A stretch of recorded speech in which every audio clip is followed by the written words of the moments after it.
Arrestation et emprisonnement arbitraire, harcèlement de l'opposition, de la société civile, mais base sur les médias d'État et autres.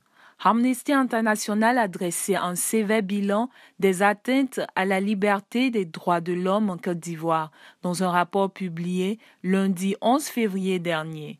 À l'approche de l'élection présidentielle de 2020 et 7 ans après la crise post-électorale qui a coûté la vie à 3000 personnes, la Côte d'Ivoire semble ne pas avoir évolué en termes de liberté des droits humains.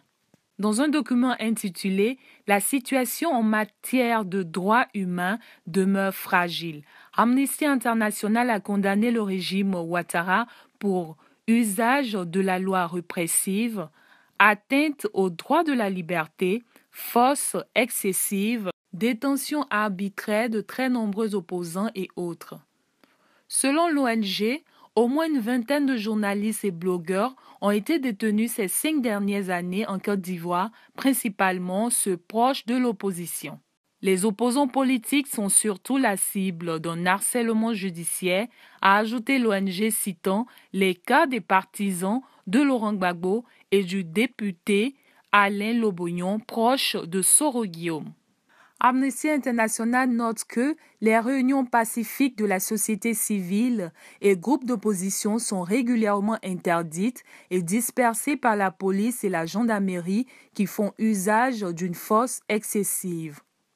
Amnesty International cite aussi des cas de torture d'opposants à la direction de la surveillance du territoire, dont les postes de police et de gendarmerie et s'alarme des conditions carcérales inhumaines dans le pays, soulignant au moins 152 décès en détention depuis août 2014.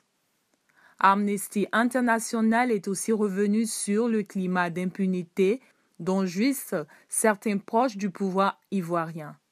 À l'occasion de la publication de ce document, Amnesty International a appelé les autorités ivoiriennes à mettre fin aux arrestations arbitraires et harcèlements visant les voix dissidentes et demande la libération immédiate des prisonniers d'opinion en Côte d'Ivoire.